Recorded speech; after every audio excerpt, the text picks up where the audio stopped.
Hello and welcome to Videodrone, a special little episode in the Filthy Casuals feed every week where we talk about a TV show that we've been watching. My name's Ben Vanel. Tommy Daslow's joining me as always. Good morning, Tommy. Good morning, Ben, and joining us once again, special guest, Jackson correspondent, Greg Larsen. Hello, thank you. Let's get in, boys. Come on down to the big show. Greg, what's the scene like down there? We can see some flames behind you and what appears to be a horde of grotesque-looking men running around. Yeah, we've been popping off, having a little bit of a New Year's Day. Yeah, muck nice. around. Yeah. There's a lot of got a couple of bloaters. Oh, yeah. Crisped up bloaters. We crisped them up. Gave a little bit of bloody bloater barbecue. Oh, hell yeah. I've rolled over in bed the morning after and seen a crisped up bloater before, and I tell you what. Fucking hell.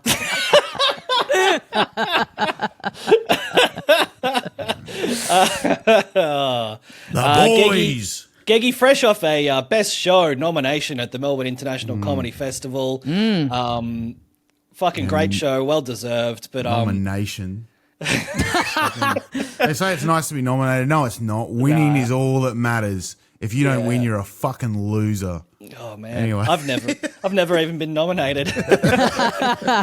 If you're in Sydney, you should go check out Greg's show. Geggy is at the Comedy Store this Friday. Is that correct? Yeah, Friday, Anzac Day, support the troops. Oh, Yes. If you don't come, you don't support the troops. Yep. Yeah, we're happy to co-sign that. Yep.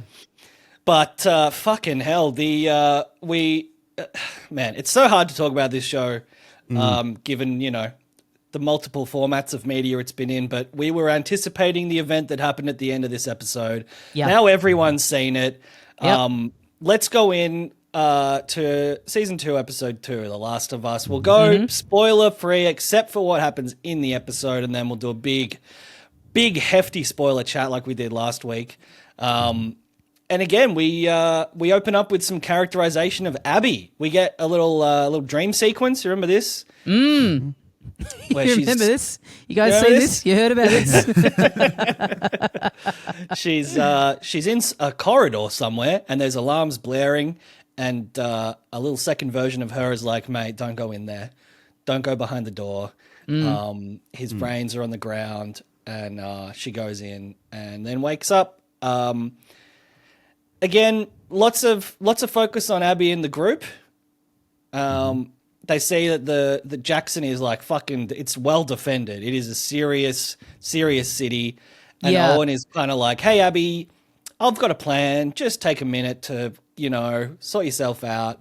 And when she leaves, he's like, "My plan is to leave. Like, this is fucked. We can't do this." They talk about when they got there the night before it was all dark. They couldn't see how well set up the place was. They're like, they've got power lines. Yeah. They've got it all. They've probably got the fucking NBN by now. Oh. They've probably already got the Switch too. As long as they don't have bloody Scott Morrison in charge. A little political, topical reference. Oh yeah. Yep. Rock the vote. But that's all we get with them. Just a little hint. But basically, that Owen is like, this is off. This is fucked. We can't do this. And then I think we cut back to Jackson and Ellie sleeping in till 7:30 a.m. Which fuck, that is rough. But of all the things in this world, still having to get up at 7:30 to go to work. Yeah. Fucking brutal. I know. Yeah, what's the point? The best thing about an apocalypse would be like, I don't have to get up. Yeah, It's fucking 7:30 a.m. Can sleep until 2 and not feel lazy. Yeah. What's his name? The guy shows up. Jesse shows up and he's kind of clowning her about like, what? Something happened with Dina? It's like, I heard about last night. And she's like, she kissed me. She's like, what? You kissed? And then she's all taken aback. And he's like, Just kidding. I knew the whole time. He was Thanks, mate. It's mucking fucking around. 7:30. I just woke up. Can't leave it out. Yeah.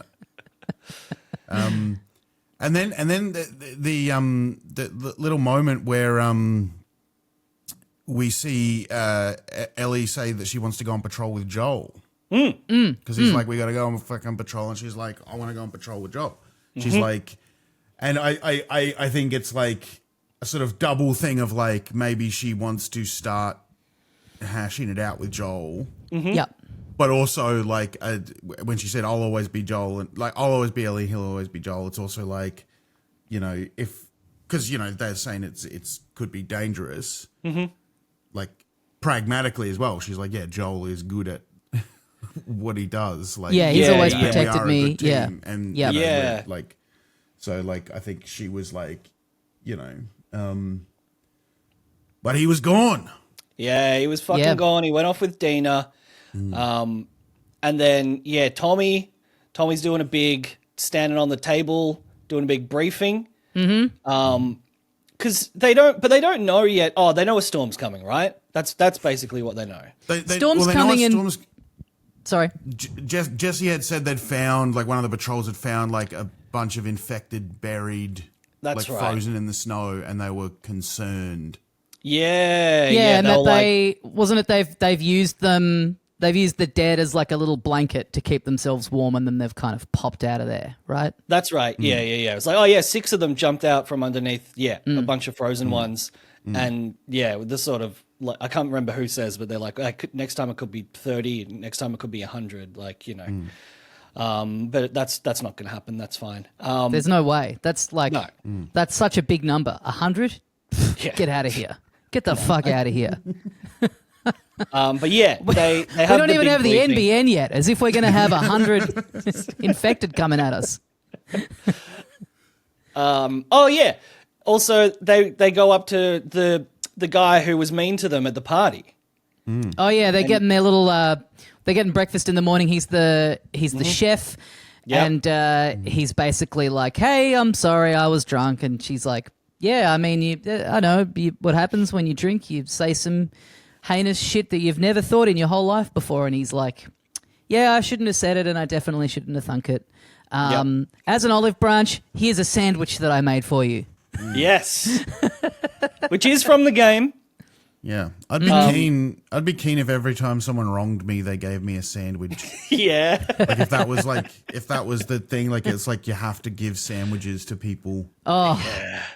Yeah. I would be obese, cunt, because I am getting wronged day in, day out. What if he was like, "Hey, as an olive branch, sorry for the awful homophobic stuff I said last night. Here's a fish taco." You'd fucking like that, wouldn't you, girly? Get your fucking get your laughing gear around that. No, if they'd made that change from the game, I think we'd all be like, I don't know, I'm losing faith here. Taking a few too many liberties. If he was wearing like a chef's hat and he goes, "I made you a pizza pie,"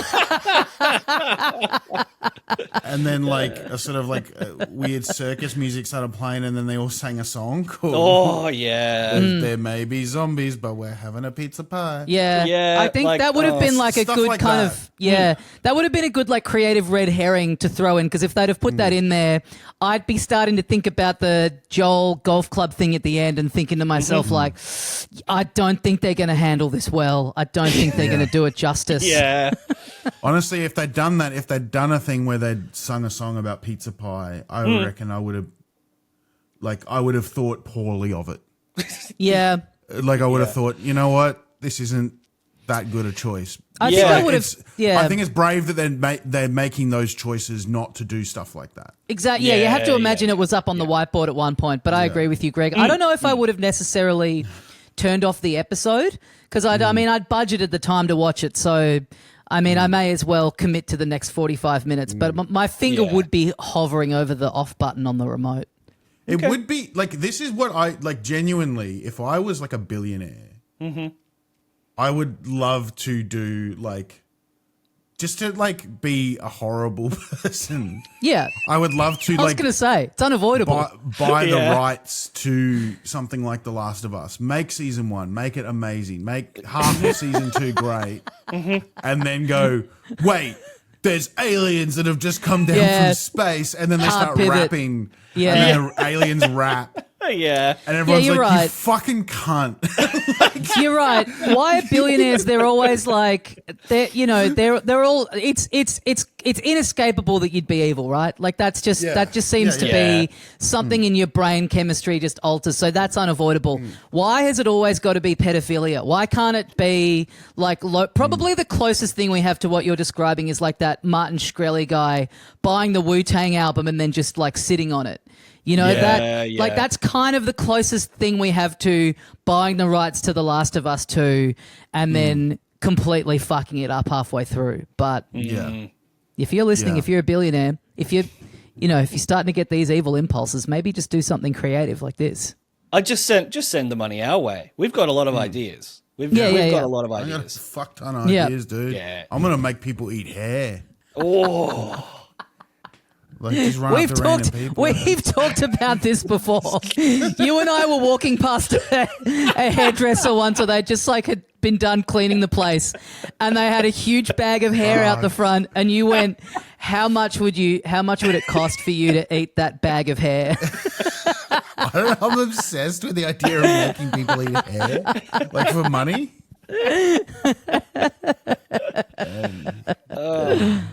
Big dick rapping aliens. Yeah.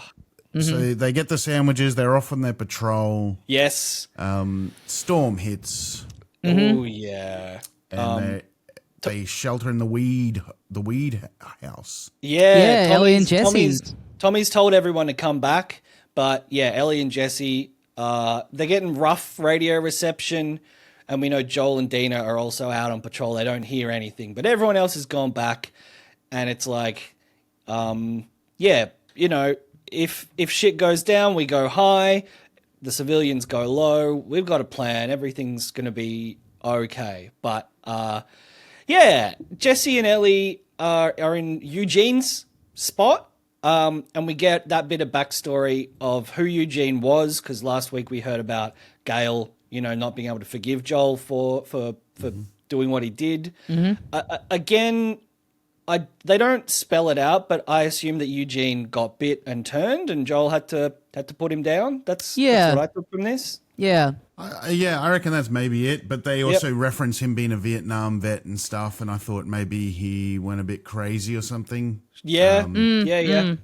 I thought maybe there could have been something like that, especially because of the fact that she said she can't forgive him. Like, I feel like, and I feel like it's so commonplace that, someone gets bit and you got to shoot them. True. That maybe it would be something else. Especially this far in, yeah. Yeah. Because you would be like, I think everyone at this point would be like, I totally get that you got to shoot someone who's infected because they're not them anymore. Yeah. Whatever. Yeah. But yeah, that was they went into the weed place, and Joel and Dina, and then what was it? Was it Abby spotted Joel and Dina? Yeah, I think she's while she's like, after Owen has said like, hey, maybe take a minute, go do some reconnaissance, whatever. Abby's out there by herself. She's got her binoculars, and she sees, I think, just a couple of people, right? It's still they're pretty far away, but she's like, okay, she has no idea who they are, but yeah. Yeah, I'm going to go check this out. And then she fucking slides down a giant-ass hill of snow, and she sees what they talked about before, a bunch of frozen clickers and shit, and... There's some clickers and shit here. There's some clickers and shit here. There's some fucking clickers and shit here. And then, a fucking really intense chase scene starts. And then from kind of this point for the rest of the episode, it's fucking an absolute nightmare. I really liked this episode. Despite a few bits and pieces, the way it was all executed, like the stuff they chose to do, was I thought was absolutely incredible. And I would say it was a full tilt thrill ride. It was just like when they all start coming out of the infected, start coming out of the snow, and then she's running, and then she climbs up the ladder, and then like that scene with the fence busting down. Yeah, If this was like, like is it that close up where you see like someone, like one of the infected's hands, like pushing so hard that it splits the hand in half, like going through the fence. Oh man, that was like sick. That was fucking epic. Yeah. If this had have been like one of those like movie trailers where they show like on TV the ads of like people watching in the cinema with the night vision on, boy, my popcorn would have been going everywhere. Oh, I was losing my shit. The thing of them using the dead clickers as like as like insulation, is that from the games? I can't remember, or is that a new thing? Well, I don't, but because the clicker at the top started moving, I think they were just like almost like frozen in hibernation. That's what I sort of took from it. Yeah. Was that it was like there was just sort of, and maybe not even necessarily frozen, but I mean, yes, the ones at the top were probably frozen, but like they were like, I guess, hibernating or just so cold that they were just dormant. Yeah, because she does like scream as she's sliding down, and like obviously makes a lot of contact. So I could see it as they're just like, oh yeah, we're awake now. There's someone to eat. But yeah, I will say I watched this episode with someone who's not played the games, and it just all of it hit so fucking hard, like. Really just like yelling out like, no, like just a true visceral reaction to this, which I mean, I kind of did as well, having kind of knowing what was coming. Yeah. It still was like so fucking exciting. Oh yeah, it was hella good. And also like, I was the same, I was watching with my partner and she had not played the games or anything, doesn't know what happens. But also just constant, like, I don't know, I feel like having a dog has ruined... Oh yeah, like because like we're watching it and every time anything happens, she's like, "That's like when we've got dinner and our dog Bird is trying to get a snack." Completely agree. Yeah, what? Yeah, you fuck. Oh, I feel so seen. I would never admit to that in public. This is what we do. Hearing other, not just you saying it, then it means in my head I'm like, oh right, everyone does this. Everyone's like, look, it's Mr. Man going for his dinner. Oh, fuck me. Yeah, if it's like, like when she's crawling under the fence, we're like, that's when like a bit of food fell under the couch and Bird's trying to get it. Yeah, you're right. It's every second. It's every 2 seconds something. Yeah. There'll be some way of relating it back.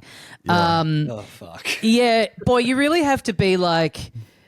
Yeah, it was kind of a relief just like to know what was coming in the app. But as we were talking about last week, we didn't know, how much further in that event would happen. And my God, you've got to be quick these days. Like within an hour of it having aired in the States / being up on Max here, just already starting to see like fucking Pedro posted something and then being kind of vague, but if you know, and people commenting being like, I'll never forgive you after tonight. And, like I knew what the event was, so it wasn't spoiled in that sense. But, it did make me go, oh, okay, they've done it in this episode. And you're kind of seeing in real time people who, weren't familiar with it kind of lose their minds. It's kind of crazy how like, because I'm watching this shit the second it comes out. Yep. Like it's like lunchtime here that the episode drops and I'm eating lunch and watching it. But like, if I hadn't played the game, like I just saw a Guardian article today that was like the headline was like, after Joel's death. Yeah, it's crazy. It doesn't say after Joel's death, but it has a picture of Pedro Pascal and says after that shocking death, how can the show go on? Yeah. And it's like, fuck, man. Weirdly, like when stuff would be on broadcast TV all at the same time and people might have to like tape it and take that, maybe watch it like the next day or whatever, it felt like there was more of a culture of give it a few days. But now, I mean, this is on TV, but there is way more of a streak. Like we're even more in the culture of people might take a week or whatever and yet somehow the response is like more immediate, even though it would seem Yeah. like there's less of a culture of all gathering around at the same time. Like Yeah. Succession was one of the most fucked ones of all time. Like they, with Oh, their big man. thing, that was like, Yeah. like a minute after they had shit out there on the internet. There was like a Yeah. fake, Guardian fake obit? article about, Yeah. Insane. No, it's brutal. And yeah, I can't remember if we talked about this last week or just we've talked about it generally. Like, I had not read the Game of Thrones books. I loved the show.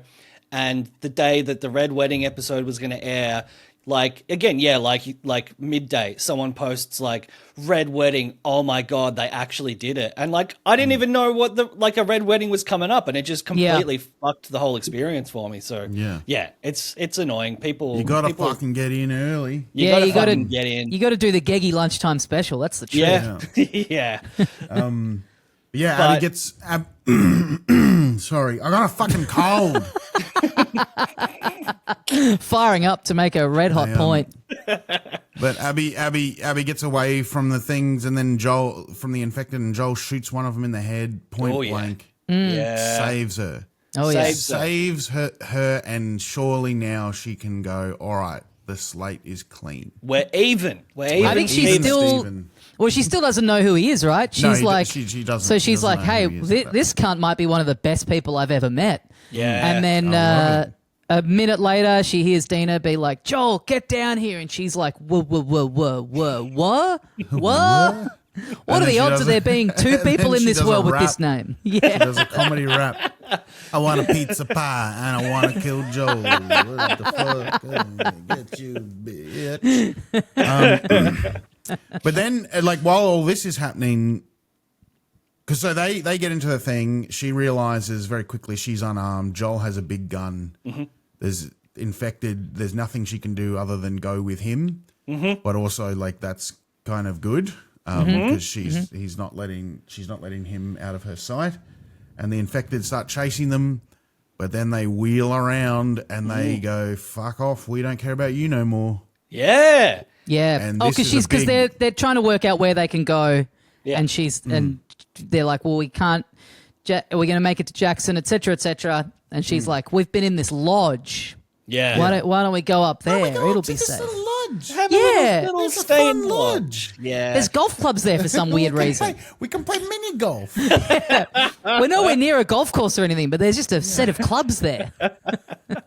And the infected, they stop, they cut off the chase, and they beeline towards Jackson. Yes, because we've seen Jackson are preparing for the storm, and that random guy's like whacking at that pipe, and he notices, he pulls out the weeds, and he goes, "Oh, some tendrils. Oh, There's yeah. some bloody tendrils here." This actually really made me laugh.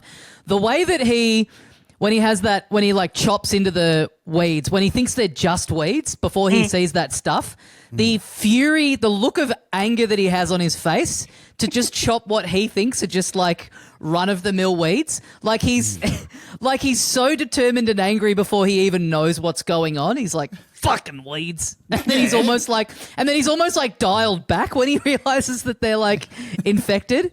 It really got me. Pot full of weeds, mate. That's a fucking big job. That's Yeah, a you haven't fucking done a lot big of job. a lot of big gardening, Tommy. Clearly not fucking work with your hands, mate. That's fucked his afternoon. Yeah. I was just like, Fucking oh, weeds. he's seen what's going on. He's seen that it's like, no, he hasn't realized. He's just, he's just doing probably one of the less intense tasks that you'd have in this world. Mate, cleaning out the gutters. When you find out there's some fucking weeds growing in there, there's some moss. That's a big job. That's an annoying That's a fucking job. tear Yeah. out. You got to tear the whole thing out. Start from scratch. That's a fucking. Get the Yeah. flamethrower. Well, yeah, if you've got a bushfire coming through, you don't want weeds in your pipes. It's gonna go all through the fucking place. Bloody bushfire in the middle of winter in Montana. Get real. You're dreaming, mate. Anyway, he sees there's fucking zombie weeds, and he's like, "Oh no!" And we kind of speculated about this last week, but I think Greg, you reminded us, like, the tendrils. They call to them. They call to the other zombies, and they go zipping towards them, and they start preparing for a big old battle. A big old Helm's Deep fucking siege. Well, and this was like it reminded me of like how bad the second last or third last episode of Game of Thrones was. Oh, yeah. When they fight the zombies and they're like, oh yeah, these zombies that like, you know, let's ride out to meet them. What are you, fucking stupid? Like they build these trenches and defenses and then go in front of them. Yeah. It's like, what are you, fucking idiot? Like that was the one that was like too dark to see anything as well, right? Yeah, That episode? yeah. Yeah. Whereas this was like, what was cool is like you see this actual well thought out strategy. Like we get high on the walls, wait till them to get close, chuck the oil down, the petrol, set it on fire. Yeah. We got guns. Everyone's on the roof. Like, you know, we've got like a plan for like when they attack the wall and a secondary plan for when they, if they breach the wall. Yeah. And most importantly, we'll look really cool while we're doing it. Oh, yeah. Look fucking sick with big guns. Oh, fucking, man, what a fucking action-packed mega boy. Yeah. Loved it. Even was though so these clickers are like, they've kind of lost their brain function, they're still going to have enough in there to know these guys look like fucking mad cunts. Yeah. Except the guys that run away. You got 4 flamethrower people, and 2 of them run away. Oh yeah, immediately they just lose their nerve. Which I like hated and loved. Like I hated them, the characters, but loved because like it's something that like movies and shows often don't show. Like, oftentimes people lose battles because they get fucking scared. And just run away. Like, Right. That's literally like it's a realistic thing. Like people don't just stand there like a wall. Yeah. They just fucking ran. I did love Tommy running up to the group of them, and like there's just kind of like the line of them. The street is clear, and him getting there, and like the guy having to like hook him into the flamethrower thing. They're like very quickly like put on this very like awkward, cumbersome piece of equipment. Yeah, just looked so silly. But no, you're right, Greg. I've been listening to The Second World War by Anthony Beaver. Great audiobook. And if the clickers had just done what almost worked at Stalingrad, they should have just hung around the edges, waited them out, the food would run out, and then they could just swoop in and eat all the brains. Yeah. But the problem is clickers are well known for being dumb cunts. Yeah. And so are Germans. Bloaters. Oh my God. Yeah. These bloaters. They and in fact in season 1, I didn't know how I felt about the bloater because I was like, you know, it's a good boss in the game. You got to have like a big guy. Yep. But it also seems a bit silly. I don't know. It just felt a bit silly in the TV show. Like that leap of logic of like, hey, they, you know, if someone's been a clicker for a long time, then it grows, and it, you know, you're in a game, you can kind of follow that logic. You let yourself follow that logic, but I agree that in the first season of it, it was a bit more like it. You know, the show had been so grounded up to that point, it was a bit more like. Yeah. But then also, like, it was, I don't know, it was just so cool in this one that I was like, I don't even give a fuck, man. Yeah. Like, it was just fucking cool. Like, it looked cool. And then it comes after Tommy, and that scene, I mean, that felt like how it feels to fight one in the game. Yeah. And which is the hard thing to do, right? In a TV show.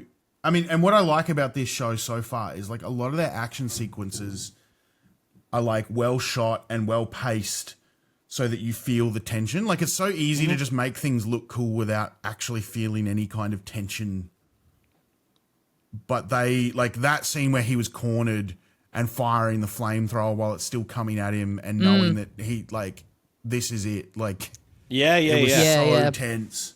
Like just every last bit of fuel in that flamethrower to burn this fucking this big boy.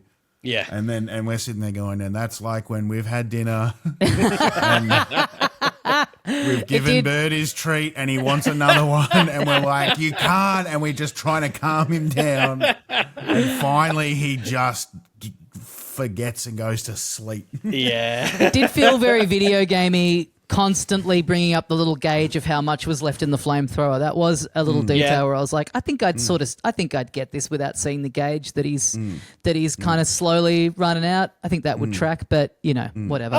I thought it was good. It was a good little thing for, like you said, like the tension. You're just like, okay, well, I know he's fucked. Like I know he's fucked. And then that release of like, it's crispy. He's crispy fried. Yeah. Seeing the little fucking bits on the top of his head just kind of slowly singeing. Yeah. And also, like, not knowing, like, genuinely not knowing if, Tommy was going to die. Yeah. Because, like, when you, and what I do like, and what I sort of realized in watching this, especially watching this particular sequence, because this sequence doesn't happen at all in the game. There's no assault on the town or whatever. It's things like that make me go, like, as someone who's already seen it, go, oh yeah, who knows what could happen? Yes. Yeah. I loved, my favorite thing about this sequence was that almost immediately after breaching the wall, the clickers smash straight through into the bakery. Been there, brother. I've heard they've got the best vanilla slice in Jackson. They've got award-winning pies. I loved it. Just like 4 of them.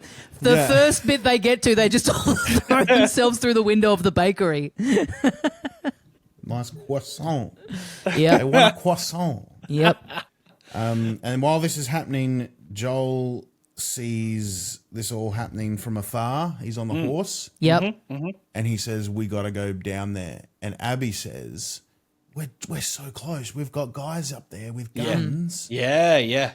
We can quickly, like, we're a minute away. Let's go up there, get guns, get more guys, go back down. We've got 4 19-year-olds. We've got a beautiful assortment of bisexual they-thems that can get down there and sort this mess right out. But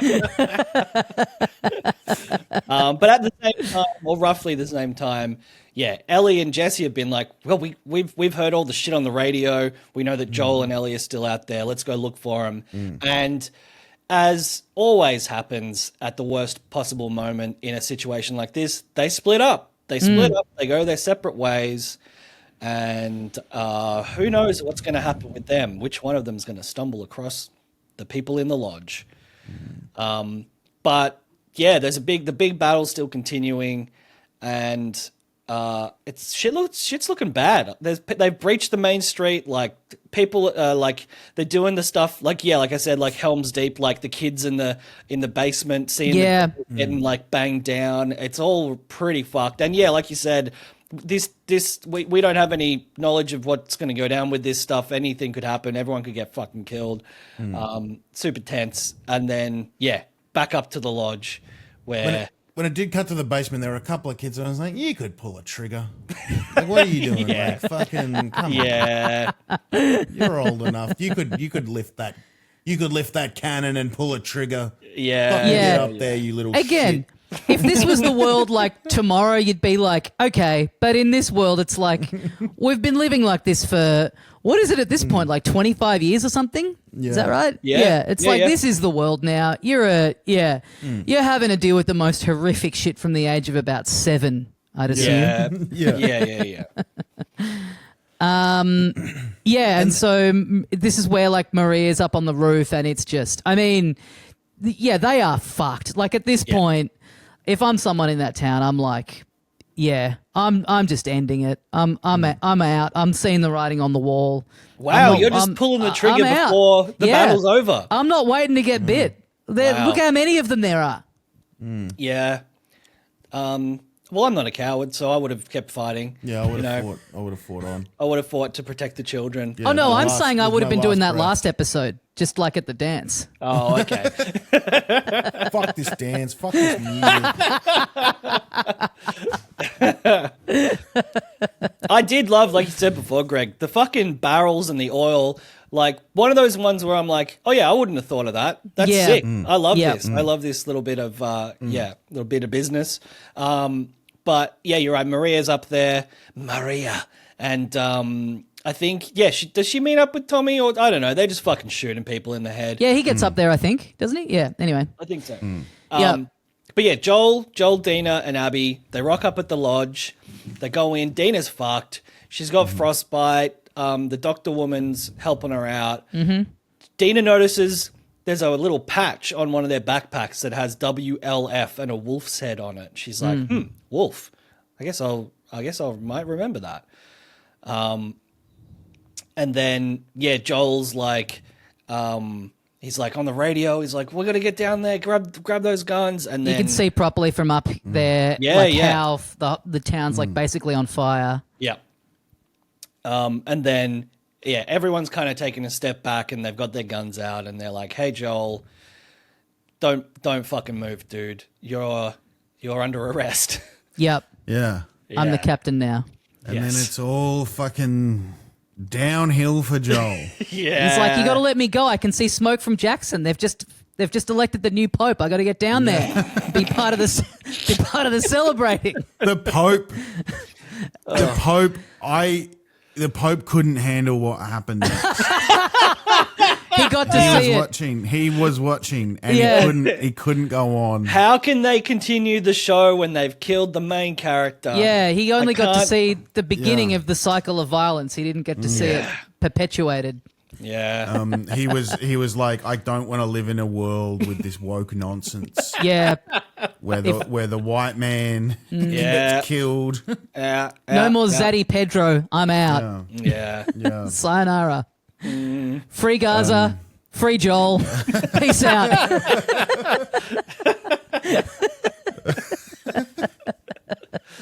And then the Joel scene. Yeah. Just really fucking.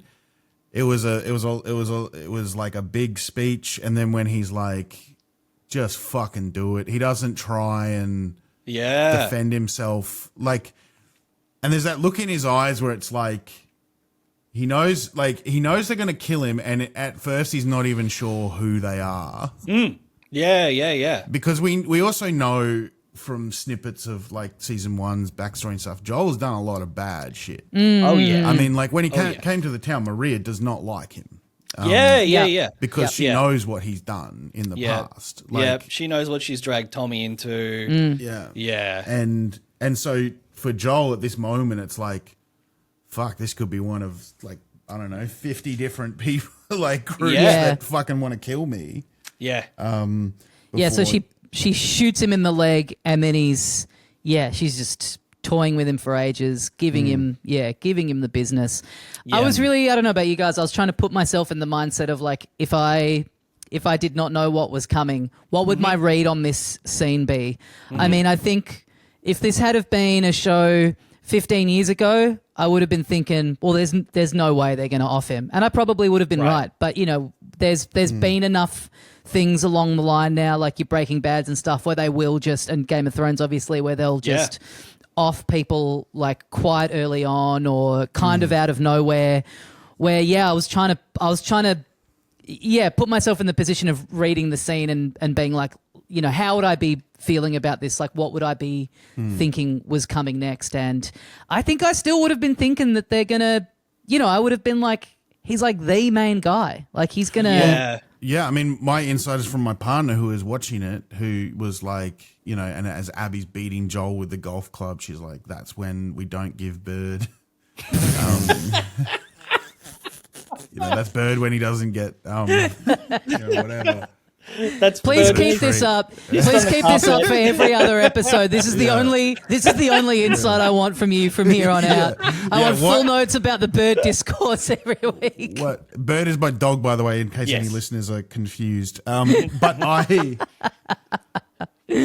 no, actually, that's the scene where she wasn't talking about our dog. Yeah, she was watching, but she absolutely thought he was going to be saved. Right. So my partner Bridget thought that he was going to be saved. I think even maybe around like when he gets shot in the leg, that's when she's like, oh no, like they're not gonna like they can't do it. They can't kill. Like she didn't want to believe it. She started to feel like maybe that they were pushing it towards that direction, but certainly. So you're right, Greg, and like for people who don't didn't play the games. This isn't a spoiler. We didn't know at this point the motivations of Abby. Joel certainly doesn't. And then Abby gives this monologue where clearly she wants him to know before he dies what he did and what he's getting punished for. And yeah, she says, like, remember the fireflies? You know, like we used to be, there's no fireflies anymore. Like you killed them all. You killed 18 soldiers and you killed one doctor, an unarmed man. You shot him in the head. That was me papa. And then she does a rap. Yeah. It's just the raps. I don't like the raps in this show. Yeah, it's weird. There's too much music. And again, for people that haven't played it, that's not part of the game. Yeah, No. there's never a comedy rap. And they're like, they have to be funny all the time. It's like, this is a really tense scene. Why does the rap have to be about You killed my farts? dad, and now I'm sad. You made me mad, and I'm going to treat you bad. I think the point where, so then when Ellie turns up, I think if I had have been watching this not knowing, I think that would have been me going, oh yeah, she's going to save him. Here we go. Yeah. I think that would have made me think definitely. If it without that moment, I think I would have just the whole time being like, oh yeah, they're fucking actually going to do it. But yeah, this kind of false hope of her turning up. She sees his horse mounted outside. She sort of sneaks in through this other part of the lodge, and yeah, she can hear what we've seen a couple of seconds ago, which is Abby just fucking wailing on him, just punching, and everyone else in the group being like, bro, fucking chill Everyone else out. is like a bit like, whoa, dude. Yeah. I don't know. Am I remembering right? That Owen guy comes up and he's like, Abby, have a Snickers. Do you remember when do you remember when people posting those like crystal cerveza things on remember that? Cerveza. Fuck. She eats a Snickers and then she's like, and then she's like, wait. I'm so against the use of AI, but God, it's tempting to get onto OpenAI and go, take this scene from Last of Us 2, but turn it into one of those Snickers ads. What I just realized too about this whole scene, right? I just realized something interesting about this whole scene. And like, I mean, she was right. That was, you know, the guy that he's just like, yeah, my name's Joel. Yeah. Like, at no point does she go like, oh, there could be more than one Joel. Like, all she, like, it's a common name. It's a really if it was common just name. like, no, I'm Joel, you know, Turner, the Australian beatboxer. Oh no, here comes another comedy rap. Oh no. They have him do that and then they don't do a comedy rap over it. That's the most insulting thing. But okay, so when Ellie comes in, she's immediately subdued. She's on the ground. Can I just say, fucking Bella Ramsey, holy shit. Yeah. That was like, that was gut-wrenching. Her screaming, saying, Joel, get up. Yeah. And at this point, he is fucking beaten to shit. He can't speak. Yeah. You see him try and like his head raises like a fucking 2 centimeters. And he's given up. He's like, he knows he's been on the other side of this presumably a bunch of times. He knows he's not getting out of this. This is the end. And and they don't shy away from showing how fucked up he is. Yeah. And when she, like, it's actually heartbreaking when she's just saying, please don't. Like, she's not even angry. She's just like, I'm begging you not to do it. Well, I just had rewatched this episode the other day from season 1 where he, what happens? He gets there, like, when he gets shot and he's, like, on the ground, like, they've ridden away and he's, like, before he's kind of in the coma or whatever for however long it is. And she's next to him on the ground and she's like, I can't do this without you. Like, I don't know what the fuck I'm going to do. And even though she's like, quite a different person now, but there's still like that. I don't know. That was just fresh in my head having just recently watched it. This like, she's like she's tough and she puts on a lot of front and everything, but she's like still a little kid who needs this. She does need this guy to protect her. Yeah. Like, Yeah. Oh, And then the golf club that has been used so much that it is now broken in half. Yeah. Because she's beaten him for so long with the golf club. She stabs it through his neck. Ugh. Just instantly killing him. Oof. Yeah. Brutal. Just absolutely fucking brutal. And Ellie just, man. Oh. yeah. And like my partner, when she was watching this, she's angry at me somehow. Like, I don't understand what I've done. But she's like, Greg? I'm like, what? She's like, You recommended the show. It is your fault. You knew what was coming. she's like that. No. And she actually was like, it can't, like, he's not dead. I'm like, Yeah. I mean, look at and I'm like trying not to say anything, but I'm like, look at the screen in front of you and see a dead man with a big metal rod sticking out of his neck. Yeah. And she's like, he's not dead. Tell me he gets up. Tell me she's going, and then she's going, what the fuck? And then she cried, and she fucking cried. Yeah, my partner was absolutely bawling, basically through the whole scene of him getting beaten as well. Just like, and by the end of it, just being like, it's so early in the show. Like, how can they do this? Like, just genuinely like furious disbelief, fucking grieving over this guy. This is fucked to say. My partner's a few episodes behind me, so I was watching it solo, and God, I'm jealous hearing this. Like, I really was just like, it's perverse, but you want to see people have that reaction to it because the great it's like pleasure of life. It truly is. Having experienced it, it's like it is so fucking impactful, and like it's still. I mean, I thought they did such a great job. Same with like that moment that I loved in the last episode, but like of translating it and still making it so impactful a second time around in a completely different medium. And, also knowing what was coming. But, I mean, seeing it fresh would have been really something else. Yeah. Oh. Yeah. And then it's just like basically the final montage of we see the town. We see just a little shot that was so good of just a guy showing his bite and then handing his friend the gun, and his friend immediately shoots him. Yeah. Yep. And we missed out the dogs too when they released the dogs. Those good bloody boys. Good on them. Those doggies. They fucking nailed it. Yeah. I was yelling, "Go doggies!" when the doggies ran out. Yeah. And then cool. Tommy finds Maria. They both survived, and he turns to the camera and says, "Did somebody say KFC?" I don't care. There were a lot of the episode. There are a lot of real like creative swings for the fences with this episode, but I'm gonna say it, they all paid off. Yeah, I think they nailed all of them. I've come around on the raps too. And just and then the song, and that was apparently sung by what's her name, the girl that played Ellie, because she sang the song in the trailer. Like it's right. Ashley Johnson. Yep. Okay. Really, beautiful choice. And then I'm pretty sure the song finishes before the credits because the credits are just silence. Yeah. Fucking brutal stuff. And seeing Joel's body being dragged back. Yeah.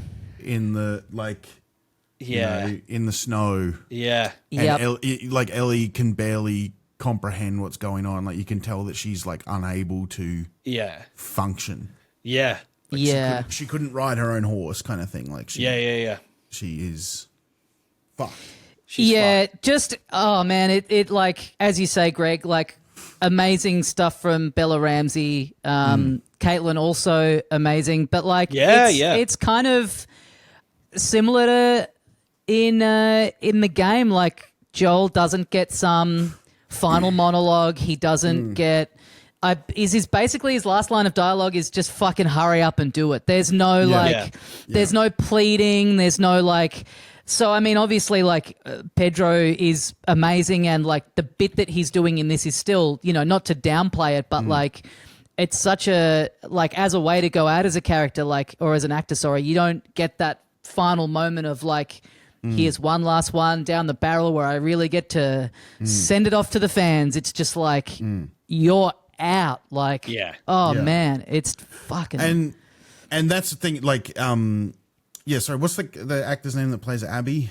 Caitlin Dever, I think. Yeah. Oh man, yeah, so good. Like, I mean, the whole chase scene where she's trying to get away and everything, and then like the deceit when she's like knowingly luring Joel in and just acting innocent, and then just like she's terrifying when she kills him. Yeah, and her her her clicking and realizing that that's Joel, but also like, oh fuck, this guy just literally did just save my life. And like, even when they get back to the lodge and she's like, you know, this is her whole plan. This is what she's been spending 5 years thinking about doing.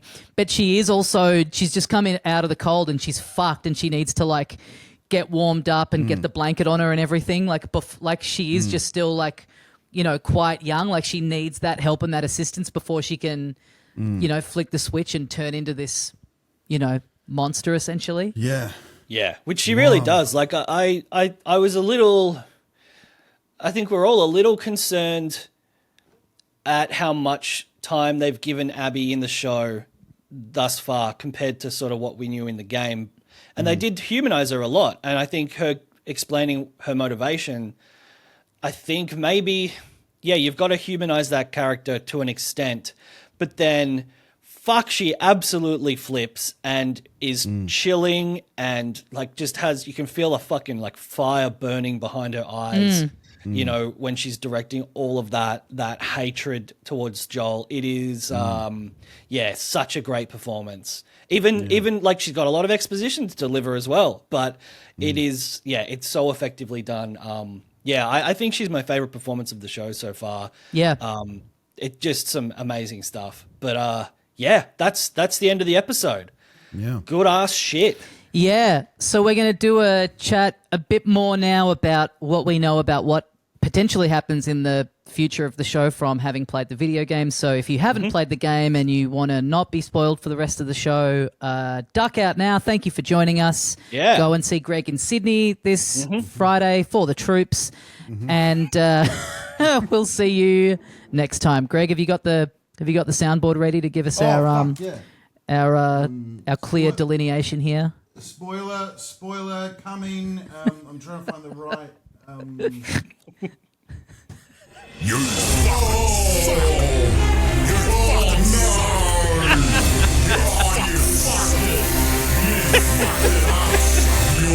fucking shit. That's not really the right one, but whatever. Did that just come loaded into the soundboard when you bought it? That was loaded in there with my voice read, dude. Fuck. Okay. All right. That was I was doing a late shot Comedy Republic where different comedians would perform, and I would decide whether or not they get to live in my shed and get groomed by me based on their performance. Beautiful. And that was the sound I play if they lose. Right. Right. Yeah, that makes sense. If they win, it was this. Hang on. Well done, sweeties. Oh, woo, you're so good. We get to live in my shed and get groomed. You will. Yeah, these are all spoilers for the rest of the series of The Last of Us Season 2, by the way. Yeah. So we're in spoiler territory now. Oh,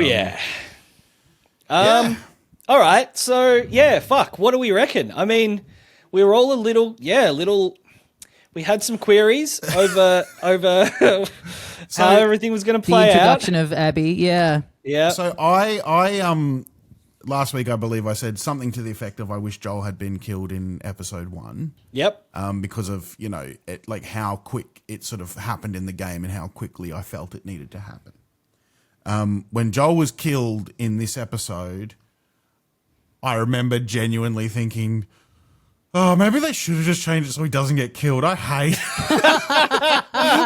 watching him die. Yeah. It was actually like, as much as I knew what was going to happen, fuck, it it was, and I thought maybe like they won't show it as viscerally. I think it was more so. Like it was really fucking hard to watch. Yeah, I don't think in the game you see the golf club hit his head, right? Like it just kind of cuts up to black or something, or you cut to Ellie's face. Yeah, I think you see Ellie's face as like the swing comes down. Yeah. And like, it's the death blow. Like in this, she stabs him in the neck. Yeah. Yeah, I thought that was Like, different. Yeah. It was like, it was just a lot more visceral, and maybe it's just because it's real actors, and maybe it's just because Bella Ramsey did a fucking amazing job. Yeah. And also just like Joel like actually lifting his head just enough. Yeah. Yeah. Yeah. It made it so fucking hard. I think, last week we all kind of felt the same about the level of, setup they'd done for Abby and like how different that was, and was that going to, impact the event. And I don't know, watching this one, I was like it completely justified it to me. It really did feel like, as much as that did really work in the game, and it would have been interesting to see, an attempt at that version of it in this. You do kind of need it being a different medium. I think you do kind of need something like it. I don't know. It felt justified to me. It didn't feel like a cop out, or it didn't feel like, oh, this would have been so much more impactful if we just knew nothing about her. Like I thought it was like an interestingly different enough spin on it, and knowing what she's doing, and then seeing that like that slight hesitation in her when he's saved her of like, oh fuck, am I really gonna do this? Like, I don't know, it all felt, and even the amount of time that it took to get into, I was like, I am glad they gave it like one more episode of us sitting with Joel, and not that it needed to be too long, but you need to have lived with him for a little bit for it to have that impact, especially coming back to the season. If you hadn't watched it or caught up in the interim, it's been 3 years, and you sort of need to have lived with him for that little bit, that one more episode of having him in the show for it to really be like, oh fuck, now this guy's gone. I don't know. What did you guys think? So, like, the same in terms of the length. Like, I agree with you in terms of length. I think in retrospect now, I'm like, yeah, I think, we did need to live in the town for a little bit and see the town working and see, and it does make it more impactful that, it didn't happen in episode 1, that he died. The thing that I disagree with, though, is that I think because, I mean, and maybe I'm just basing this off, my partner, but when we're watching it, I think the problem with Abby's backstory being revealed is we know now and don't give a shit. Yeah. Like, I don't give a shit that her dad was killed. I think, like, fuck you, Abby, I want Abby to die. Yeah. Whereas in the first... What happened in the game was that the backstory is revealed so comprehensively and so detailed, so far away that it gives you time to sort of like have a breather from Abby, but B, you see when Abby's backstory is revealed in the game, it literally starts with like a little scene of her with her dad. When she's like quite young, and her dad's saving an injured zebra or something, and and it goes through a lot of stuff. And in this, and my partner was like, "Man, I hope they kill Abby," which is what I felt in the game. Except at that point in the game, I didn't know Abby's backstory. Now my partner does know Abby's backstory, and she's like, "Yeah, I hope Abby dies." Yeah. I think you're right. There's nowhere to go from here. Like we already know that. Like what happened, and we don't care. Yeah, I think I saw a quote from Mazin, who was like, "We just can't wait until season 3 of this TV show to reveal the motivation. It's too long for people to wait." But I agree with you, Greg. I think the whole reason that the story works, or at least the reason that it worked so well, like it was a 10 out of 10 for me. Like it's like maybe a perfect work of art, like I just thought it was absolutely a masterpiece. It works because you live in this feeling that you think that you're totally justified in having. Fuck this woman. She killed my favorite guy. The revenge is absolutely deserved. I'm completely with Ellie.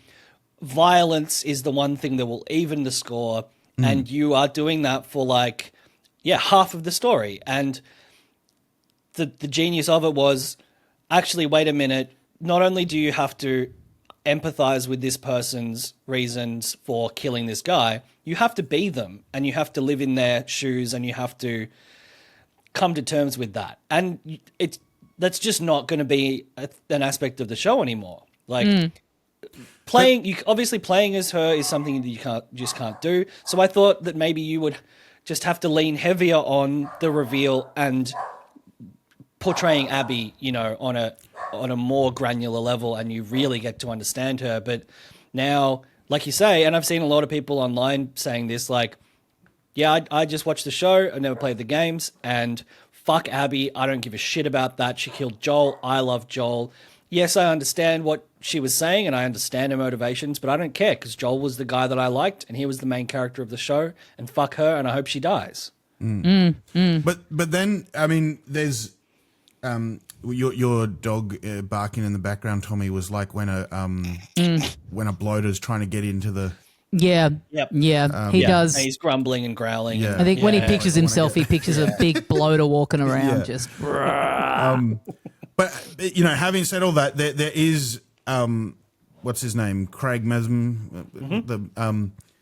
The thing that he is right about, I mean, is just the length of time that it takes to, A, make a TV show and release it. Like, I mean, if you literally shot, and I mean, I don't even know the feasibility of this, but like, if you literally shot 3 seasons in one go, Right.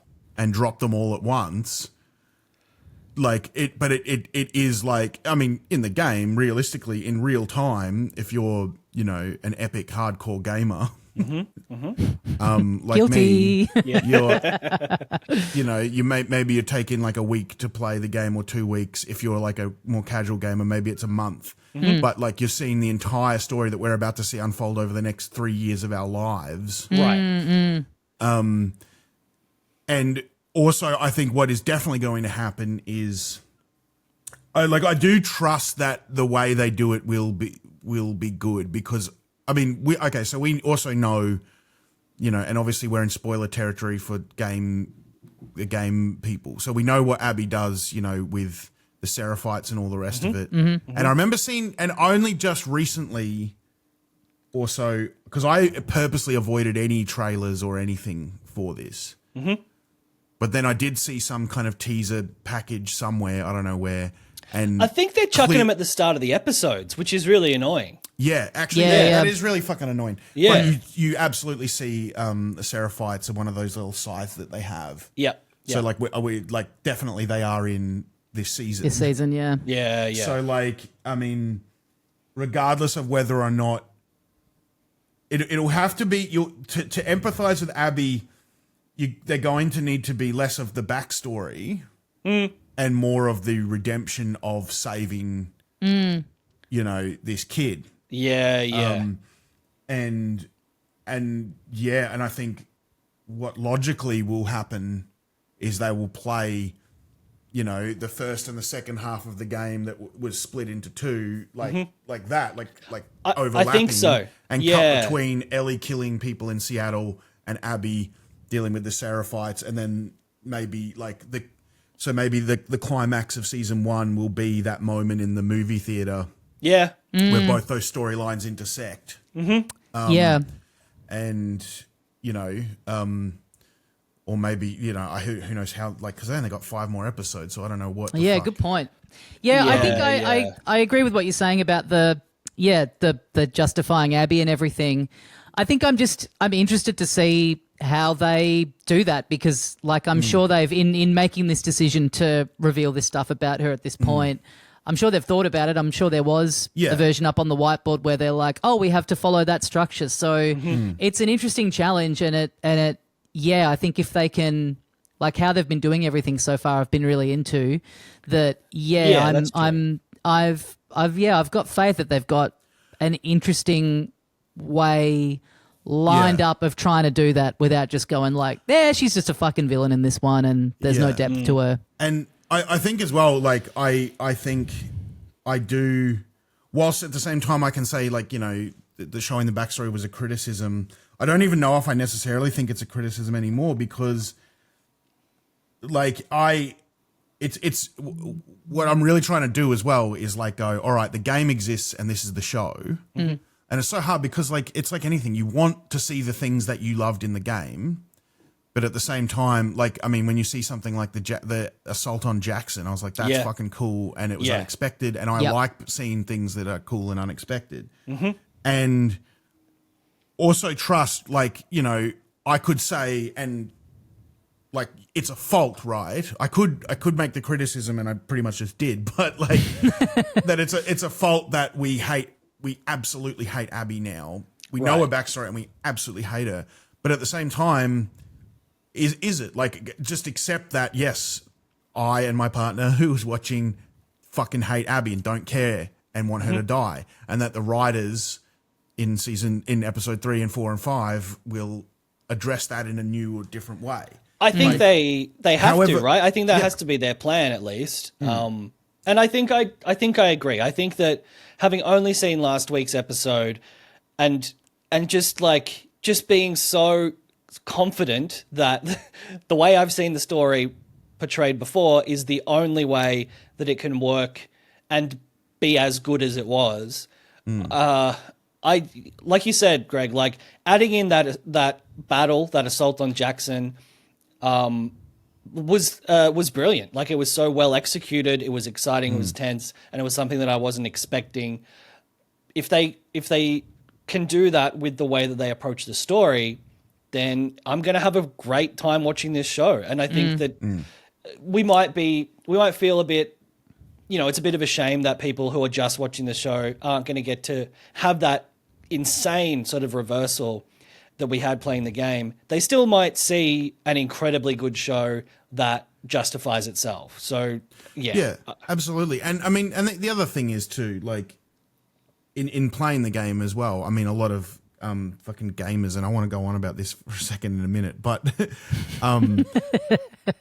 you know, like even when, you know, like, and to walk back my own fucking opinions, even when the game switches and you have to play as Abby, there's still, like, even seeing that sort of introductory thing of her as a young kid and her dad and her relationship with her dad, you're still playing as Abby, and like she redeems herself in your eyes as things go on, like as you just literally spend time with her, right? So, like, and spend time, you know, with her specifically helping those kids. I mean, that is a huge part of it, and I think that will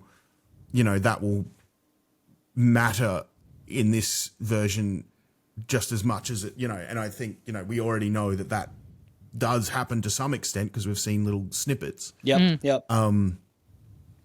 But I reckon, like, yeah, it's one of those things where I'm like, I'm not going to necessarily criticize or judge it. It is different, but like at the same time, it's like, yeah, right now I fucking hate Abby. And we'll see how that changes and see how that evolves throughout the series. Like, I think, and just accept that, like, if I hate Abby, because that's the other thing is I hate it when people hate something in a show or hate a character, and then as if that's a criticism of the show. Yes. Right. Right. Like you're allowed to hate someone, and that's the thing that I hate. And this is the thing I did a masochistic thing. I don't know if you've ever been onto the Last of Us Part 2 subreddit. Oh my God. Oh. I just thought, like maybe once a year I'll check it out. And I reckon, I don't know how many, I mean, you got a bloody gaming podcast. I reckon there's at least one person listening to this podcast who is an active member of Last of Us Part 2 subreddit. Sure. And who has spent the last, you know, how many years, 5 years of their lives daily posting about how The Last of Us Part 2 is woke nonsense. Right. If that is you, you're a fucking loser. Like, I am, like, it is shocking, like, how much these fucking, like, there's so many TV shows I hate and so many video games I hate. And I don't even hate, like, I don't even care if you hate the game or the movie. I don't give a shit. I don't know. I don't have fucking stock in Naughty Dog. I don't give a fuck. I don't give a shit, dude. It's just funny to me. I don't know, what's a show I hate? Fucking Real Housewives of Beverly Hills. Sure. I don't spend years of my life making memes about how much I hate Real Housewives of Beverly Hills. Yeah. Like fucking going onto a subreddit going, fucking why don't people understand that Real Housewives of Beverly Hills is fucking shit? Right. The point where you're engaging with it more than something you actually enjoy is nuts. Yeah. Right. It's wild. Like, I don't even understand the concept of like not liking a piece of art. Like, I would understand if it's like, oh, I'm in a subreddit for, you know, the government made a law that our mums get shot. Right. People would be like, I hate that law. And justifiably so. And they'd go on to subreddits and go, this law fucking sucks. Yeah, try and persuade other people that the law sucks and they should change the law. Yeah. But like, it's a fucking TV show or a game. Like, who gives a shit, dude? Like, most TV shows and most games I don't like. Yeah. And I don't spend any time thinking about them. Like, I just don't. Yeah. Like, it's like I don't like fucking, what's a food I don't like? Oysters. Oh, yeah. Just don't eat them. Just don't eat them. Yeah, it's an easy solution. /oysters. And like, These taste like boogers. yeah. Yeah. And these fucking losers, like, because this is the point that I'm trying to make, is these losers hated the game because Joel died, because they didn't like the fact that someone they liked died, and they felt angry about that. Yes. And it's insane to me, and this happens a lot in movies and media and whatever, that a thing will happen that makes you feel an emotion, and if that emotion is not joy, you're like, oh, this movie is bad. Right. Like, I felt bad when I watched Schindler's List. Like that, therefore it's a bad movie. Yeah. Like, the Nazis were bad. Yeah, they showed Nazis. Why are they giving airtime to Nazis? Yeah, that's bad. Nazis are bad. Therefore, this movie is bad. It's a poorly made movie. This happened with the three billboards outside Ebbing, Missouri. Yeah. That's what I've been thinking of the whole time. Yeah, this movie's massive backlash to it because Sam Rockwell's character was racist, and then at the end, he helped the main character, and they didn't like yell at him for being racist for the last 10 minutes of the film. And after losing his job and being bashed and begging for forgiveness and showing true remorse. Yep. And spending ages, like, he then decided, I might do something good and try and help someone. And they're like, racism's bad. I couldn't believe when I came to that movie quite late, and by the time I watched it, I was like, I loved it. I was like, what? That was what people were mad about? What's crazy too, right, is I remember I saw that movie. Welcome to 3 Billboards of Ebbing, Missouri chat. Yep. Fuck The Last of Us. I'm sick of it. I saw that movie. Like, I literally rushed out of the house because I knew I wanted to see it. I knew I really wanted to see the movie. And I remember, like, it was because I opened up Twitter and I saw, like, some tweet, and I didn't even read the full tweet about, like, the backlash to this movie. And I'm like, I don't want to get fucking spoilers. I already knew I wanted to see the movie, and I had nothing on that day, and I literally went, I'm just going to go see it right now. Yeah, like, so I don't get any spoilers. So all I knew was I went into the movie knowing that it was controversial on Twitter. Yep. And the whole time I'm trying to figure out what was the bit that was controversial. Right. Yeah, and you're waiting and waiting. It gets to like 50 minutes in and you're like, there must be something pretty fucking explosive coming up. Yeah, and I totally got it wrong too. I thought it was all about, like, you know, something to do with, like, the police and accepting that, you know, the death of a woman can't be solved. Right. You know, like, I thought it was something like that, and, like, forgiveness for, like, the police not doing enough to solve the death of a woman, or I don't know. And then when I looked it up, I was like, oh yeah, no, I didn't even. Yeah. Like, so sometimes there's characters that do bad things, and the part of their story arc is that they want to become better people.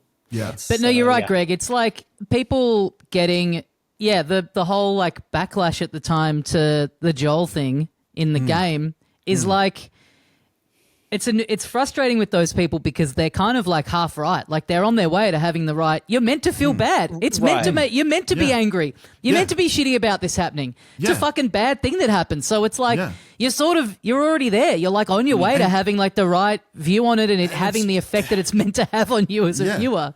It's just so like frustrating. Like that's why the game is so good. Why it's so fucking good is because by the end of it, you're just physically and emotionally drained. Like you fucking hate Abby. You hate her so much. Then you sort of sympathize with her, and then by the end, you don't even fucking know anymore. Yeah, and it's just about the thing of like revenge and just this cycle of hatred and rage.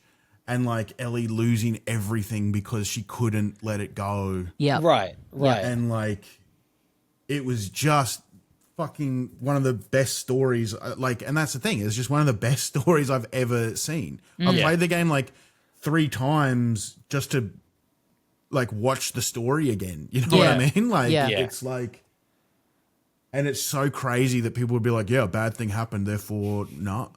And like, and people who played the game, they'll be like, and then I get all the way to the end and it won't let me kill Abby. Yeah.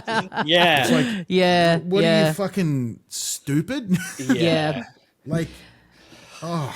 It does feel like so far a bit of a mixed bag of responses to this episode. Like to compare, I mean, obviously it's an unfair comparison to, compare TV critics to some of the worst kinds of gamers on the planet.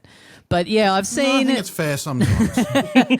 I've seen a couple of reviews of the app just being like, yeah, I don't know, that complaints about how it was handled, the death was handled in the show, and sort of different to some of the stuff we've said. And I don't know, like it. I mean, I'm happy to read that kind of stuff because it's not just like they shouldn't have killed him at all. Like I don't know, it doesn't seem like I haven't seen too many people be like, fuck this show, how dare they do that?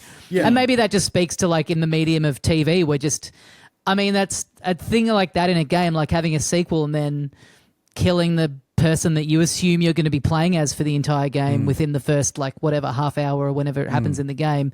That's not really a convention at all. But like, as we're saying with a lot of TV, we are so used to seeing these kind of, this kind of intensifying of fucking with people's expectations and doing way more full-on things earlier in a season. So, like, maybe to that audience, it's like still shocking, but in the way where they're like, fuck, I mean, I hate that I had to watch that and I'm going to miss that character, but I'm really thankful for this emotional experience that I've been put through. Like this, they're going to, I can't wait to see how they kind of, carry on from here.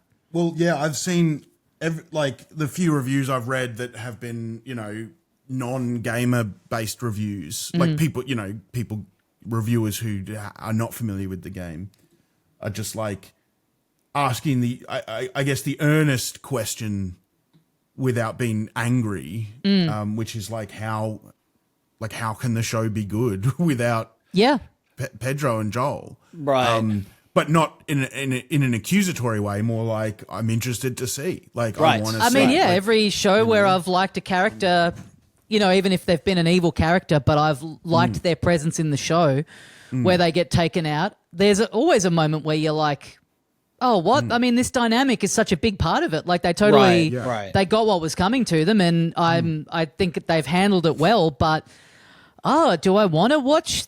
Do I want to watch the show without this person being in it? Because I like watching them be a bad little cunny. So it's totally, and I felt that way about again, this is the reaction you're meant to have. I felt that way about the game. I'm like, what is this story without this guy? Like, I don't want to not play as him in the game. Like, he's great. Totally. And then I fucking love playing as Ellie, and then I love playing as Abby, and then I love the game. Yeah. But like, and I mean, I judge a lot of just the non-game reactions off the single person that sits next to me while we watch. Yeah. But she was absolutely devastated. Absolutely wants to see what happens next. hates Abby, and Yeah. but then she said to me, "Please tell me at least we get to see Joel in flashbacks." I'm like, well, Yeah, that's actually that's a tune good. in next week. I am wondering about that. Yeah, like the level to which, obviously, yeah, when you make a show, at a certain point it's popular because of the show. But you know, there are also these kind of marquee names in it, and that is a part of like how they promote it and have people tuning in and contracts and what they pay for people to be in it and stuff. So yeah, I have wondered how hard they're going to go on the flashback stuff with Joel. I think they probably will. I Yeah. mean, I think it's like, you know, whether it's the same as the game or not, it's you know, all those flashback scenes were important and also really good. Yeah. Yeah. And you know, and we still the viewer, if you're watching this cold, we don't actually like we know why Joel and Ellie have had their disagreement, but it's never been vocalized, and we actually don't know as a viewer in what way. Like, we don't know for sure. Yeah. Like, at no point has Ellie said, "I realized the truth about what Joel did." Yeah. Yes. Yeah.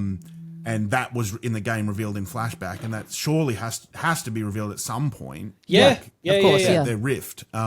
Yeah. Because, you know, the last we left, they were best friends, daddy daughter, and now, you know, they're they hate each other. So I'm sure there'll be flashbacks. Yeah. Yeah. It's just a question of whether they're the same or different or whatever. But definitely there'll be flashbacks, and also it'll just make it so much worse to see Joel and know how he gets his head fucking beaten in.